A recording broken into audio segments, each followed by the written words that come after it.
Paulit-ulit na lang, ilang beses na po tayong idinadawit. Una sa mga budget hearings, BICAM na, tapos sa GAA, ngayon naman daw po nasa unprogrammed funds. Sino po ba ang may kapangyarihan sa unprogrammed funds? DBM? DPWH? Speaker? Senate President? O mismong Presidente? Hindi po tayo ang nagpasok sa unprogrammed funds at madali pong patunayan yan. Lahat ng ginagawa natin, verifiable. Ang mga ebidensya na ibinabato sa atin, hanggang ngayon wala. At hanggang ngayon, nagkakalap. Ang ordinaryong senador po, wala pong ganyang kapangyarihan. Lahat na lang po, kapag Bulacan daw, kay Joel yan. Flood control. Lahat po ng opisyal na sangkot nagsabi na wala po tayo o si Joel Villanueva na kinalaman doon. Kickback daw po na tumataginting na 30%. Ni kontraktor o proyekto, wala din pong maipakita. Ano to? Para bang basta na lang po ako gagawin na punching bag? Sa mga kababayan ko po sa Bulacan, huwag po tayong magpapadala sa mga nanggugulo at nagpapakalat ng fake news. Simula pa lang, ang dami na pong kwento. Mula sa budget insertion di umano, ginamit lang tayo at dinaan dun sa Bulacan, hanggang sa naging BICAM, hanggang insertion sa BICAM, tapos contractors, litrato sa cellphone, tapos paulit-ulit sabi gaa-gaa, at ngayon unprogrammed. 10 beses na po nagbago ang paratang. Pero iisa lang ang katotohanan. Lahat po ito walang laman. Photoshop at narinig daw di umano.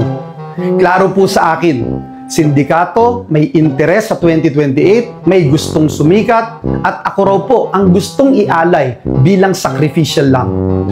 Huwag po nating kalimutan, nag-umpisa po itong lahat ng ito noong yung name that cannot be mentioned, eminensyon ni Joel Villanueva, si Zaldico, na naglagay ng napakaraming congressional insertion, lalo na sa ating lalawigan sa Bulacan, noong 2023. Dahil po sa pagkakadawit ni Zaldico, nag-umpisa na ang pagkasira at pagbato ng putik sa ating pangalan. Tama na, sawa na po tayo sa paratang na walang pruweba na hanggang ngayon hinahanap pa ang ebidensya laban sa atin. Labanan na lang po natin ito sa tamang forum, sa korte. Ididimanda ko po sila at doon ko din po sila haharapin lahat. Sa taong bayan, wala po tayong tinatago. Hindi po tayo nagnanais mag-abroad. Nananatili po na nakatutok tayo sa tunay na trabaho, ang maglingkod ng tapat at may malasakit. Maraming salamat po. A few moments later. Doon naman po sa nasabi nung nakarang hearing po about the 600 million kay Senator Joel po. Ang totoo po noon, yun po ay multipurpose building. Ang request niya po talaga. Dahil hindi naman po na ma-accommodate nung nire-report ko po sa kay Yusek na hindi po ma-accommodate yung request. Nagkaroon po ng idea kami dalawa po ni Yusek Bernardo na tapatan na lang kung sa kwentahan lang po na ang proponent ganito, parang daw po mapagbigyan. So, nagpasa po ako ng listahan without the knowledge of Senator Joel. So, lumabas po yung pondo, I think, UA po. So, hindi po alam ni Sen na yun po ang pinalit namin sa multipurpose building. Wala pong alam si Senator Joel. So, yung bilanggit po na mayroon pong 25%. Ako po ang at si Yusek Bernardo ang nag-usap na gano'n na lang ang gawin para daw po matapatan man lang yung 1.5 B na request po. Inayos ko po lahat yun. At dinala ko po sa tauhan lang po ni Senator Joel sa Marin Bukawi po. Ang sabi ko po sa kanya, baka pwede, pakibigay mo lang ito kay boss. Tulong ko to, kung ano man ang future na plano niya, yun po ay tulong ko. Pero hindi niya po alam at doon ko po kinuha sa flood control po. Taong 2022, yun nga po, nabanggit ko kanina, humiling si Senator Joel Villanueva ng proyekto multipurpose building, kakalaga ng 1.5 B. Sa halagang 1.5 ay 600 million lamang ang napagbigyan na pondo para sa multipurpose building. Hindi ito napagbigyan, kaya napilitan kaming gumawa ng paraan ni Yusek Bernardo. Hindi humingi ng partikular na proyekto o porsyento si Senator Joel, pero inutos ni Yusek Bernardo bigyan na lamang ng proyekto na may katumbas na 150 million na proponent. Dahil dito, nabigyan si Senator Joel ng proyektong Unprogrammed Operations ng 2023 nagkakalaga ng 600 million na pawang mga flood control, mga proyekto na kung saan susumahin na 25% ng proponent na may halaga na 150 million. Hindi alam ni Senator Joel na flood control ang mga proyektong nailan sa kanya dahil ang aking pagkakalam ay ayaw po ni Senator Joel ang project na flood control. Ang halagang 150 million dila ko sa rest house sa barangay Igulot, Bukay, Bulacan na iniiwan ko po sa tao niya na nagangalan lang pong Peng. Sinabi ko kay Peng na pakibigay na lang kay boss, tulong lamang yan para sa future na plano niya. Hindi po nila alam na doon galing yon sa flood control. Matapos po na hindi na po kami nagkausap. Hindi pangalan ng kalye ang pinapalitan. Kaluluwa ng bayan natin ang pinapalitan. Na for almost 40 years hindi ginagalaw. Na for almost 40 years. Hindi basta-basta pinakikialaman. Bakit? Kaluluwa ng bayan to. Now you see with your own eyes on television. Now you hear the complaints of the people. And I will use and borrow the words of Senator Bato de la Rosa. Yung mga nagdarako, yung mga naghihikahos, mga nangangailangan ng tulong, nangangailangan ng ayuda ng gobyerno, umaasa sa tulong ng gobyerno, pagsasamantalahan natin para lamang ma-extend ang termino natin, para lamang abolish ang Senado. Mr. President, kung gusto ng taong bayan i-abolish ang Senado, I don't mind. If it is the will of the people, I don't mind. Ano bang klaseng gusto ng ating mga kababayan? Dalhin ba ng ating bayan sa angkuman? Dalhin ba ng ating bayan sa impyerno? Kung yan ang gusto ng taong bayan, susunod tayo. Re-respetuhin natin. Pero Mr. President, Ginoong Pangulo, kung ayuda ng gobyerno, ipagkakait mo. Kung hindi ka pipirma, hindi ka makatanggap. Hindi ka makakatanggap. At ano ito? Katang isip ni Senator Bato de la Rosa? Katang isip ni Joel Villanueva? Bakit hindi natin tanungin ang bayan? Bakit hindi natin tanungin si Juan de la Cruz? Ito ba ay People's Initiative? Kaluluwa ng bayan natin ang pinapalitan.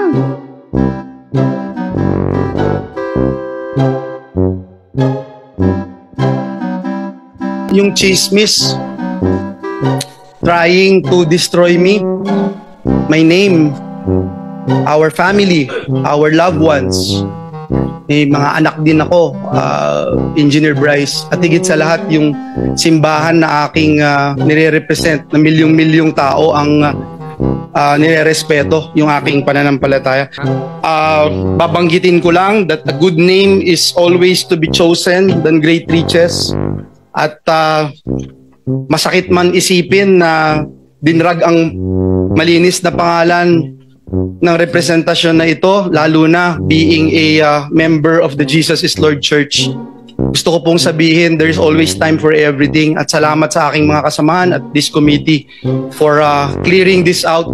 At gaya ng sabi niyo, Mr. Chairman, huwag na nating pagtsagaan ang mga sinungaling. Thank you, Mr. Chairman. Dapat siguro palitan niya yung pangalan niya, Blyce na lang, Blyce. Sir, ano pong ibig sabihin nung yan po sa mensahe? Ako kasi naninindigan na talagang inosente si Senator Joel Villanueva. Siya lang ang pinakamalinis sa lahat at siya lang ang pinakamabuting tao sa lahat. Talaga hindi siya sinungaling at santo si Senator Joel Villanueva. Totoong-totoo siya, malinis, grabe, busilak si Senator Joel Villanueva. So yan po ang ating video presentation para po kay Senator Joel Villanueva, ang patron saint ng mga DPWH flood control project sa Bulacan. Ako po alam nyo, ako po Bulakenyo. Tubong Bulacan po ako. Ako po pinanganak sa Bulacan. Kaya po, masakit para sa akin na meron pong isang senador na tingin ko ay sisira po sa isang Bulakenyo. Sisira sa katagang Bulakenyo. Blas e Pople, tinaas ang bandila ng mga Bulakenyo. Josie de la Cruz, itinaas ang bandila ng mga Bulakenyo. John Mendoza, mga dati naming gobernador yan, tinaas ang bandila ng mga Bulakenyo. Alam nyo, kapag nababanggit ang mga Bulakenyo, naku, mga bayani yan. Francisco Baltasar, si Balagtas. Naku, talaga pong napakatapang niyan at napakagaling po na manunulat. Kaya nga po ipinangalan sa kanya ang isang bayan sa Balagtas, katabi ng Bukawi, katabi ng Giginto, katabi ng Bulacan-Bulacan, katabi ng Pande.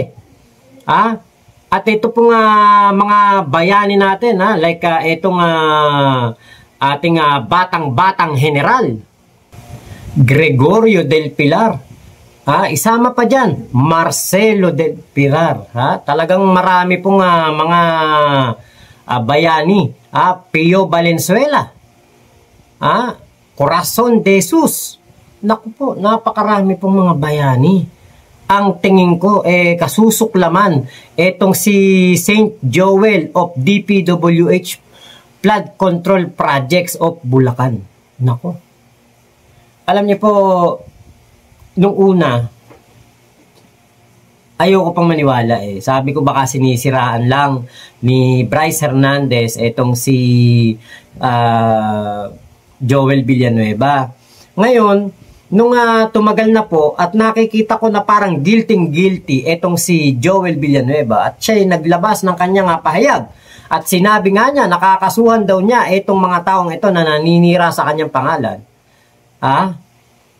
Parang ako po teka, bakit ayaw, parang ayaw yata ni Joel Villanueva na lumabas ang mga kataga na ito. Kumbaga parang parang ayaw niya na magkaroon pa ng mga Senate hearing at parang ayaw niyang kumbaga sagutin itong mga alegasyon doon sa Senado. Dahil ba natatakot siya na dadami, lalawak ang gawak at naku, maglalabasan po ang mga tao na magpapatunay na siya ay tumatanggap ng kickbacks. Nako, heto na nga. At kahapon, dito po sa nangyaring Senate Blue Ribbon Committee hearing, ay nagsalita na itong si Engineer Henry Alcantara at nako, talagang pininpoint na itong si Joel Islord. At nako, yun na nga po. Sabi ko talaga, sinabi ko to, kapag si Henry Alcantara ang nagsalita, maraming politiko ang madadamay. At hindi nga ako nagkamali. Abay kahit yung mga dating politiko, katulad nitong si Bong Revilla at ang dati pong kongresista na si Mitch Huico, nako, nadamay na nga po at talagang pininpoint po, nasangkot po sa mga kickback. Diba, Sos Mario Joseph? Ayan na nga ba yung ating sinasabi natin na na kumbaga talagang kapag ikaw ginagamit mo, Panginoon, alam niyo, ilang beses ko na itong sinabi, kapag sinasabi mo ang kataga ng ating Diyos, kataga ng Panginoon, lalo na mga nangyayari sa Biblia, sasabihin mo sa iyong mga talumpati para patutuhanan na totoo ang iyong sinasabi, ako po ay hindi na naniniwala dyan. At sigurado ko na yan po talaga ay meron ng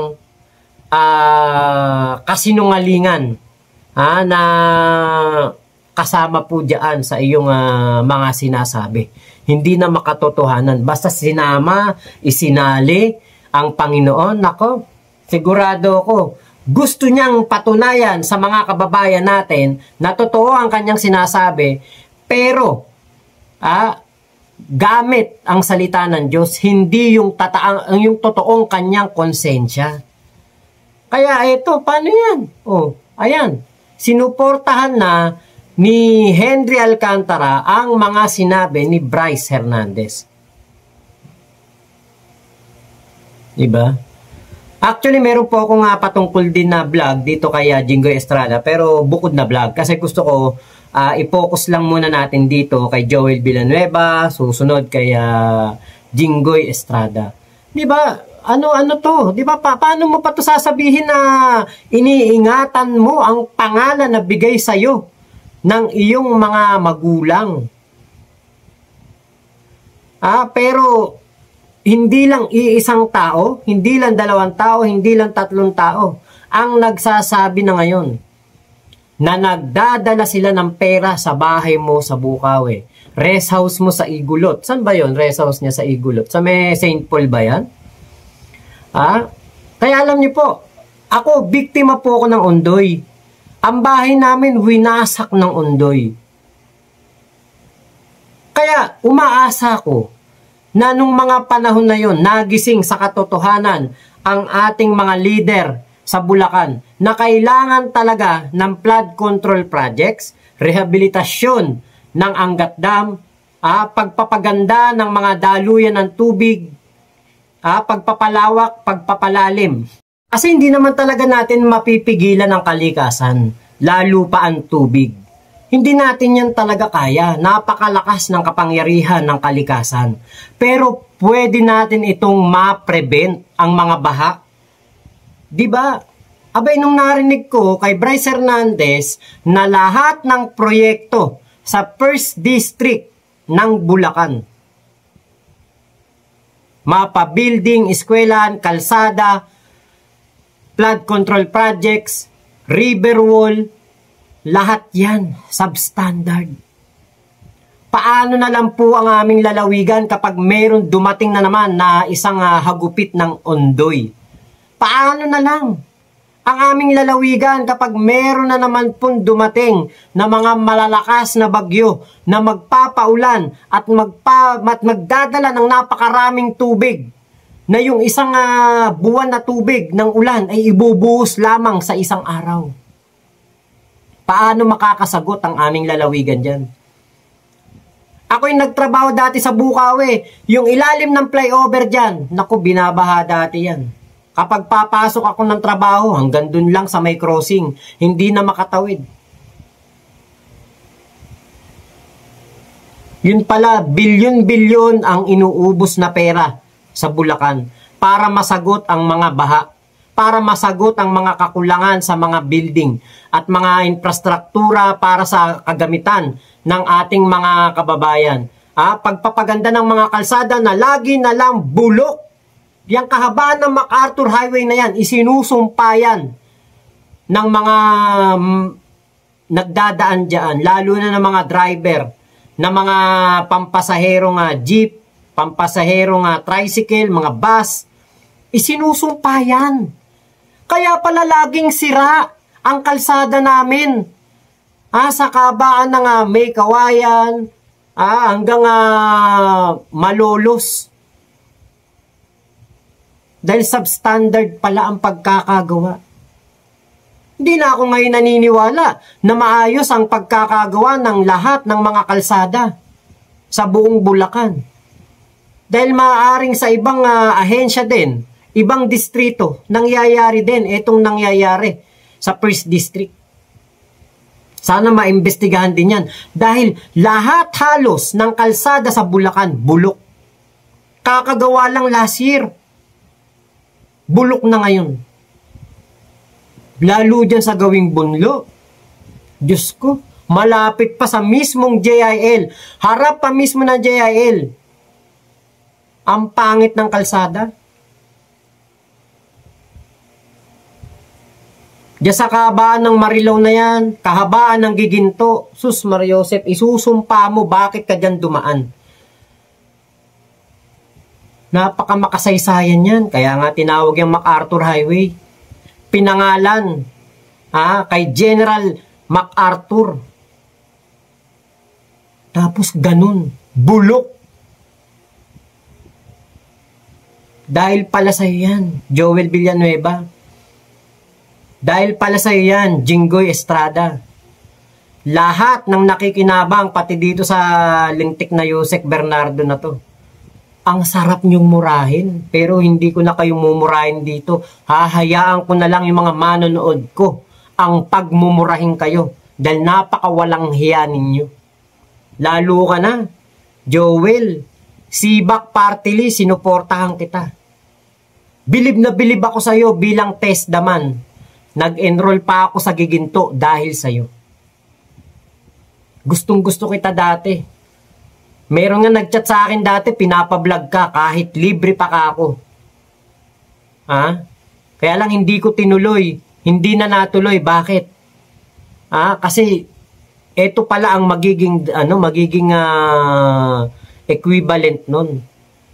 Buti na lang pala hindi kita binlag noon nung may kumontak sa akin na i-vlog naman daw kita.